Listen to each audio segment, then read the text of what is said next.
اعوذ باللہ من الشیطان الرجیم، بسم اللہ الرحمن الرحیم۔ معزز ناظرین سامعین، السلام علیکم۔ اصحابی جڑی بوٹیاں، عضلاتی جڑی بوٹیاں، دونوں کے بارے میں ویڈیو آپ کے سامنے پہنچ چکی ہوگی اور امید ہے کہ آپ نے دیکھ بھی لی ہوگی۔ اب باقی بچا صرف غدی بوٹیاں۔ غدی بوٹیوں کی پہچان سب سے پہلے وہی 4 چیزیں ہم دیکھیں گے کہ غدی بوٹیوں کا جو ڈنٹھل ہوگا، جو تنا ہوگا، اس کی کیسی حالت ہوگی، اور جب ہم اس بوٹی کو ہاتھ لگائیں گے تو وہ کیسی محسوس ہوگی۔ اصحابی جڑی بوٹیوں میں ہم نے دیکھا کہ وہ اس کا تنا بہت نرم و نازک ہوتا ہے، جدھر اسے گھماتے ہیں وہ ادھر سے مڑ جاتا ہے، گھوم جاتا ہے، اور عضلاتی بوٹیوں کا تنا وہ خشک ہوتا ہے، اسے جب ہم گھمائیں یا اسے ہلائیں تو وہ ٹوٹ جاتا ہے اور بوٹی کو ہاتھ لگانے سے وہ کھردری بھی محسوس ہوتی ہے۔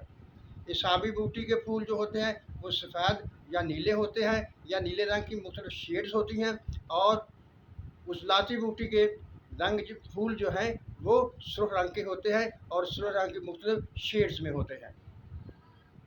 اصحابی بوٹیوں کا ذائقہ جو ہے وہ پھیکا یا ہلکا میٹھا ہوتا ہے، اور عضلاتی بوٹیوں کا ذائقہ جو ہے وہ ترش ہوتا ہے۔ ترش میں مختلف دارج ہے، اسی کے تحت وہ کم و بیش ہو سکتا ہے، لیکن ذائقہ وہ ترش ہی ہوگا۔ اب آ جائیے غدی بوٹیوں کے بارے میں۔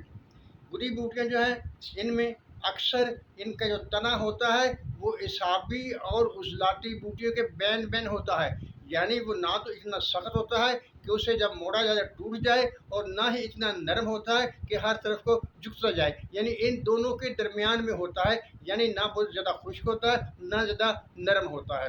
اور ہاتھ لگانے میں بھی یہی کیفیت ہوتی ہے کہ وہ بوٹی نہ زیادہ کھردری محسوس ہوتی ہے اور نہ ہی زیادہ نرم محسوس ہوتی ہے، اور پھول جو ہیں اس کے وہ پیلے رنگ کے ہوتے ہیں، یلو رنگ کے ہوتے ہیں، اور یلو رنگ کی مختلف شیڈز میں ہو سکتے ہیں، یعنی اس میں جو پیلا رنگ ہے وہ سفیدی مائل بھی ہو سکتا ہے اور اس میں سرخ رنگ کی ملاوٹ بھی ہو سکتی ہے، لیکن ہوگا وہ پیلا ہی، پیلے رنگ کی ہی مختلف شیڈ ہوں گی، اور اس کا جو ذائقہ ہوگا اس بوٹی کا جب ہم اسے چکھیں گے تو وہ کڑوا ہوگا۔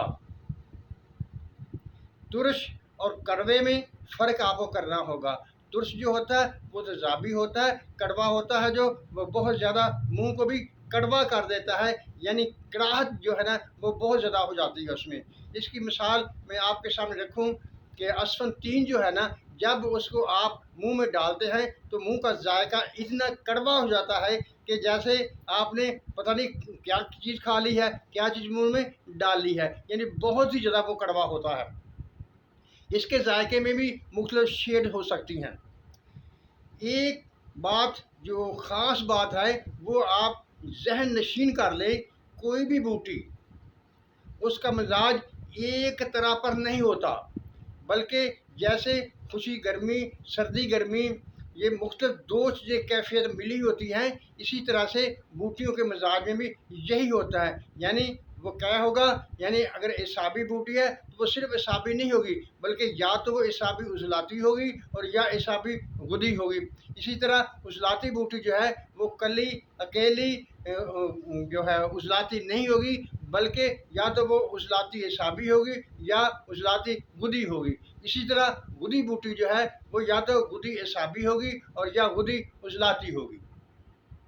یہ کیفیت ہیں، آپ جانتے ہیں کیفیت تنہا نہیں ہوتی، جس طرح ہمارے موسم ہے، موسم میں بھی ایسا ہی ہوتا ہے، یعنی کوئی موسم خشک گرم ہوتا ہے، کوئی گرم خشک ہوتا ہے، کوئی خشک سرد ہوتا ہے، کوئی خشک سرد ہوتا ہے، کوئی سرد تر ہوتا ہے، کوئی تر سرد ہوتا ہے، اسی طرح سے ملی جلی کیفیت ہوتی ہیں۔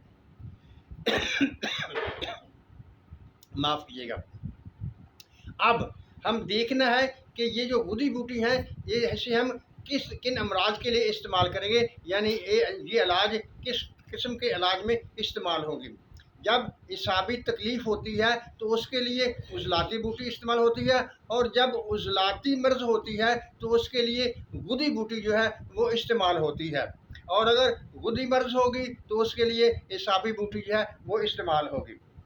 आप देखना है उज़लाती जो बीमारियां हैं उनमें क्या क्या आता है, यानी तमाम वो खुश्की की जितने भी अमराज हैं वो उज़लाती अमराज हैं। उन जिनमें जो आता है वो यूरिक एसिड भी आता है, जिसमें फोड़े फिनसियाँ भी होते हैं, खुश्की होती है, पट्टों का खिंचाव होता है। यानी इस तरह की जिन बीमारियों में खिंचाव, खुश्की पाई जाएगी, जिल्द पर खुश्की नज़र आए, हिलने जुलने की हरकत में करने में खुशी महसूस हो, अकड़ाव वगैरह महसूस हो, उन सब बीमारियों में ये गुदी बूटी जो है वो उनके इलाज के लिए इस्तेमाल होगी।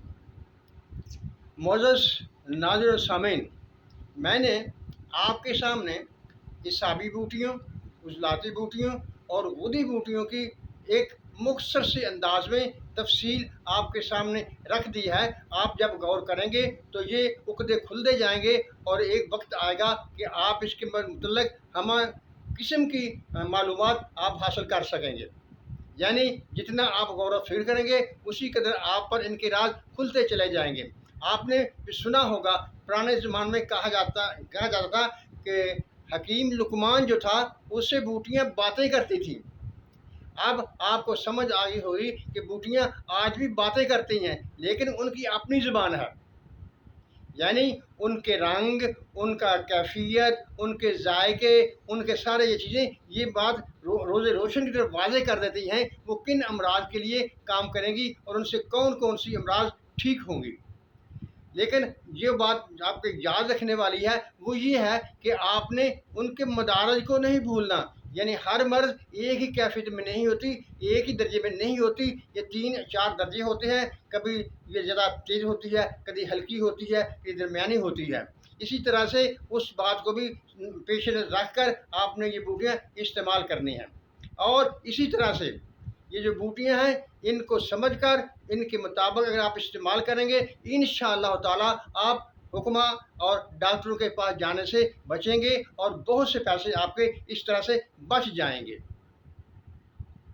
अब तीनों किस्म की बूटियाँ आपके सामने बयान हो गई, उनकी खसूसियत भी आपके सामने बयान हो गई। अब इसके बाद जो अगला मरहला है वो है मुख्तलिफ अमराज के आसान सादा से नुस्खे जो मैं आपके सामने रखूँगा, और कोशिश करूँगा कि वो सादा ही हों और आसानी से बनने वाले भी हों, और आपको उनकी समझ भी आए और उनमें कोई बनाने में मुश्किल पेश ना आए।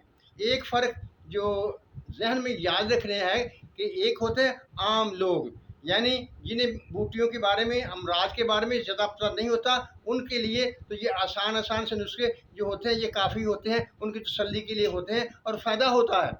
लेकिन हुक्मा हज़रात जो हैं उनके लिए भी इंशाअल्लाह ताला मैं उनकी तलब के मुताबिक नुस्खे बयान करता रहूँगा। आज इस वीडियो के बाद इंशाअल्लाह ताला मुख्तसर से छोटे से नुस्खे जो ज़्यादातर आम लोगों के फ़ायदे के हों वो मैं आपके सामने रखूँगा। उम्मीद करता हूँ कि मैंने पिछली वीडियोज़ में भी आपसे कहा था कि आप मेरे चैनल को सब्सक्राइब कर लीजिए। मेरे चैनल का नाम है तफ़हीम हुदा। आप इसको सब्सक्राइब कर लेंगे तो मैं कहता हूँ और उम्मीद करता हूँ कि अल्लाह ताला से आपको बहुत फ़ायदा होगा और आप सेहत अच्छी रहेगी और आपको इतनी परेशानी नहीं होगी। उम्मीद है आप काफ़ी लोगों ने मेरे चैनल तफ़हीम हुदा को सब्सक्राइब कर लिया होगा और उसे लाइक भी किया कीजिए अगर मेरी बातें आपको अच्छी लगें। अल्लाह ताला हम सबका हामी और नाज़िर हो और हम पर अपनी रहमतों की बारिश करे। आमीन। अल्लाह हाफ़िज़।